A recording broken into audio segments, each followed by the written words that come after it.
President of the United States made it very clear he wants to see me and the hundreds of people who work here fired from our jobs. Our leader celebrates Americans losing their livelihoods because he can't take a joke. He was somehow able to squeeze Colbert out of CBS. Then he turned his sights on me, and now he's openly rooting for NBC to fire Jimmy Fallon and Seth Meyers and the hundreds of Americans who work for their shows who don't make millions. You said, I'm a never Trump guy, never liked him, terrible candidate, idiot if you voted for him, might be America's Hitler, might be a cynical a-hole, cultural heroine, noxious, reprehensible. Look, I was wrong about Donald Trump. I didn't think he was going to be a great president. I didn't know you meant that, Donald Trump. Can you imagine how bold you have to be when a president and his loyal helper think they are changing American history? But really, they just look like a silly comedy pair that even a kid's TV show would reject. Jimmy Kimmel doesn't even need to write jokes because Donald Trump and JD Vance already give him everything he needs.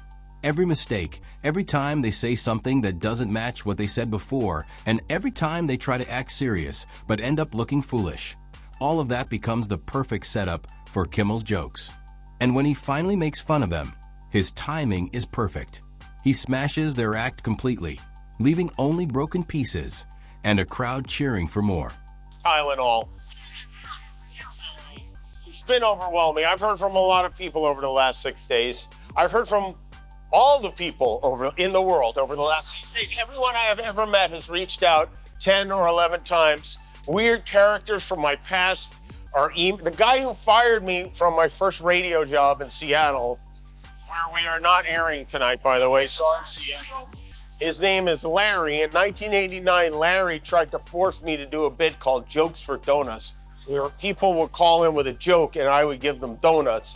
I refused to do it, and I made a lot of fun of Larry for suggesting it, and eventually Larry fired me, and I had to move back in with my parents. But even he to cheer me up. Thank you, Larry, and I want to thank everyone who checked in. But some that I do especially want to mention are my fellow late night talk show hosts, my friend Stephen Colbert,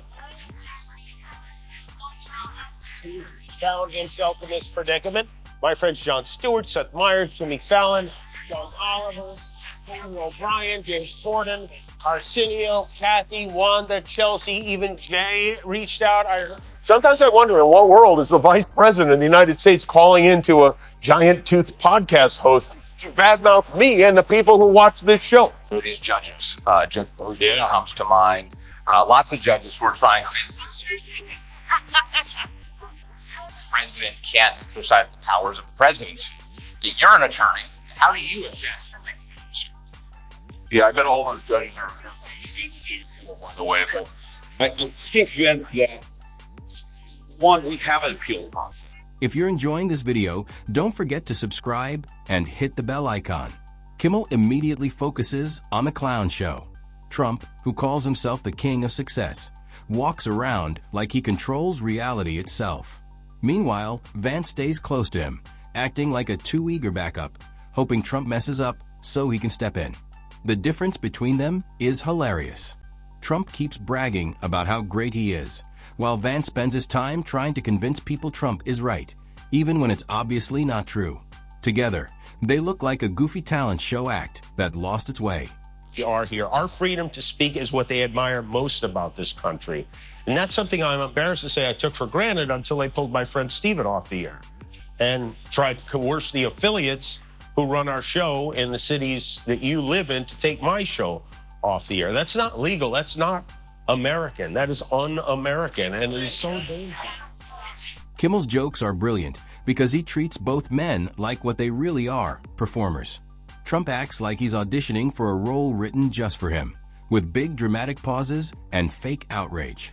Vance acts like the loyal backup, clapping on cue and repeating lines that never sounded real. Kimmel destroys their act by showing the truth. Neither one is actually leading anything. They're just making things up badly in front of people too tired to even boo. Not that. Look, it's just me, Jimmy, the chairman of the FCC, gently suggesting that you gently shut the f up.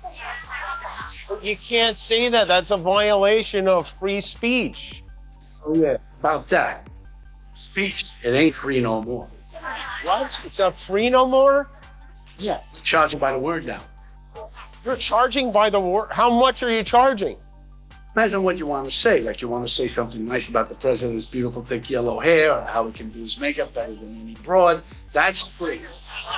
Whenever Trump brags about his amazing business skills, Kimmel happily reminds everyone that his record is full of bankruptcies and lawsuits, so many that it could be its own national park. This business genius couldn't even keep casinos running, but still calls himself the master of success. And standing next to him is Vance, who once sold a story about growing up poor and becoming successful, only to trade all that authenticity for a seat at Trump's table. The irony is obvious. The failed businessman and the man who sold out his own story are now a political duo falling apart under their own lies. Being a direct violation of the First Amendment is not a particularly intelligent threat to make in public. Ted Cruz said he sounded like a mafioso. Although, I don't know, if you want to hear a mob boss make a threat like that, you have to hide a microphone in a deli and park outside in a van with a tape recorder all night long. This genius said it on a podcast. Brendan Carr is the most embarrassing car Republicans have embraced since this. Kimmel loves pointing out their contradictions.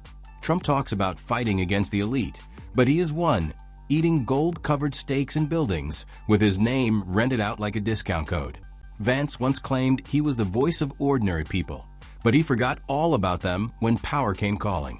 Together, they're the least believable for the people act you've ever seen, a comedy routine that wouldn't even win open mic night. People don't laugh because they're funny. They laugh because the truth is too ridiculous to believe. How long have you worked here? A year? Okay. Donut. Yeah. Yeah. Which donut, though? Whatever makes sense. No pickle. Hold the pickle. Oh, well, no, I can get that for you.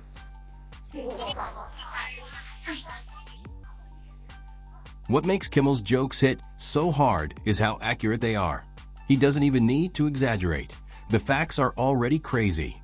Trump says he's strong, but constantly complains about being treated unfairly. Vance once warned people about Trump, but now repeats everything he says like a puppet. They show off their loyalty so proudly that Kimmel barely has to write jokes. He just shows how ridiculous they look. Vance tries so hard to prove his devotion that it's like watching someone trade a working compass for a ticket on a sinking ship. And Trump, happy to have another yes man, shows him off as proof of strength, but everyone else can see it's just a staged performance. The tradition of meddling where they shouldn't under many administrations, but it wasn't always like this. There was an FCC commissioner back in 2022 who worked under Joe Biden who was spot on. He wrote, "President Biden is right. Political satire is one of the oldest and most important forms of free speech. It challenges those in power while using humor to draw more people into the discussion. That's why people in influential positions have always targeted it for censorship." You know who wrote that? FCC Commissioner Brendan Carr. Kimmel also mocks how Trump speaks. Trump thinks every rally is a big show, but his mix of bragging and whining makes him look like a walking blooper reel. Vance nods along like a nervous sidekick, too scared to think for himself. Kimmel shows how their message of unity is drowned out by endless complaining.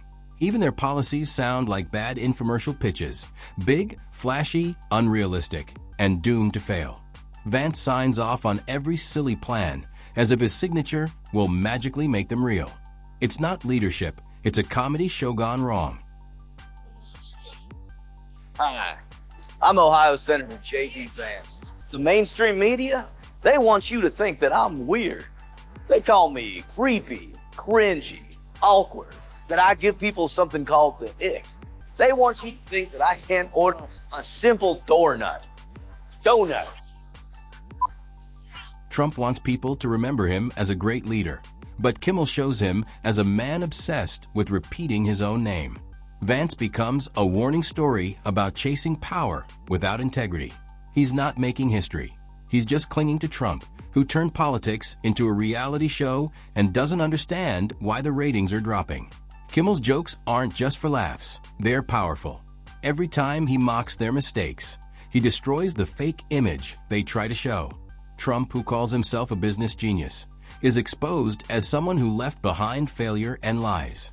Vance, who once said he spoke for the working class, is shown as someone who traded his honesty for power. Their promises and reality are so different that comedy makes the truth impossible to ignore. Was appointed chairman of the FCC by this former crusader for free speech. If we don't have free speech, then we just don't have a free country. It's as simple as that. If this most fundamental right is allowed to perish, then the rest of our rights and liberties will topple, just like dominoes, one by one. They'll go down. That was also in 2022. And I wonder, how did that guy turn into this guy? Who would you like to see replace Kimmel on late night? A lot of people, anybody can replace him. I have no talent. Kimmel, look, he was hired, he had no talent. He's a whack job, but he has no talent. And more importantly than talent, he has a lot of people have no talent. Every flaw becomes a display in a museum of hypocrisy.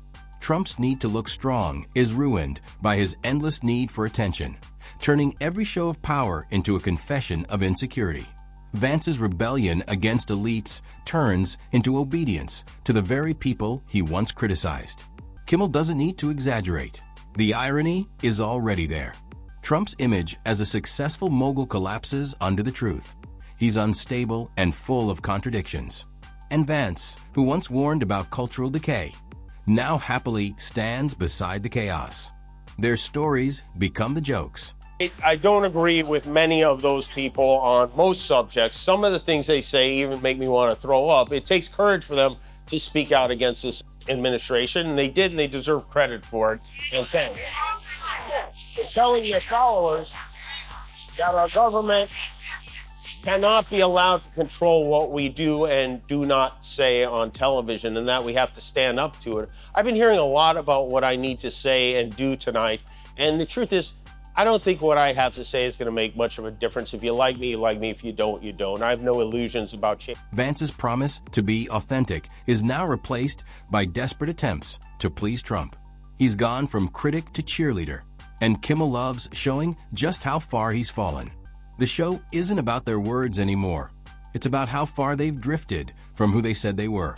Trump wanted to be remembered as unstoppable, but now he's remembered for his silly theatrics. Vance wanted to show strength and independence, but now he looks weak and dependent. The emperor is shown for what he is, a man in a costume. And the apprentice is just a sidekick in a failed show. The laughter hurts more than any argument because it turns power into a joke. I mean, seriously, if that guy walked into your office and told you he was there to start making cuts. I have friends who met a husband, a wife, a boyfriend, a girlfriend, who met the best man at their wedding at Turning Points USA because it was an organization of patriots dedicated to making this country the very best country that it could be. Every contradiction adds another crack. Trump, who wants to be seen as strong, shows weakness in every complaint. Vance, who built his image on independence, now looks desperate for approval. Kimmel puts all these moments together like a highlight reel from the worst reality show ever, where the main stars can't stop embarrassing themselves. The jokes work because they're based on simple truth. These aren't great leaders, they're comedy characters. Trump's myth of power disappears when you look at his record, which is more show than substance. Kimmel doesn't debate them as politicians. He mocks them as performers who won't leave the stage. Trump becomes the main act who refuses to stop, and Vance is the backup dancer who thinks clapping makes him important. The whole thing becomes so silly that they themselves are the punchline. To talk to the chairman of the FCC. You need to know my name, and I am the new chairman of the FCC. You were appointed FCC chairman by Donald Trump? Sir Trump, yes. I used to work for the man here and there in Atlantic City. But did I just hear you on the phone threatening Whoopi Goldberg? No, I would never threaten Ms. Goldstein. I was just teaching the lesson about consequences. No, well, pardon me for saying so, and maybe you're the wrong guy to talk to, but it seems like the FCC is using mob tactics to suppress free speech. And this is where the real damage is done. It's not about debating policies. It's about revealing the truth behind the mask. These two men want people to take them seriously, but under the light of comedy, they turn into cartoons. People laugh, not because the jokes are made up, but because the reality is already so over the top. Trump wants to be remembered as a great leader, but instead, he becomes a warning story. His biggest defeat isn't losing arguments, it's losing credibility. Trump and Vance aren't defeated by rivals, they're exposed by laughter. Their power, their myths, and their control all disappear under the spotlight of humor. They walk on stage trying to look powerful, and leave as the clowns in a show they created themselves. The laughter grows, their myths shrink, and the illusion of control is completely swallowed by the spectacle they built.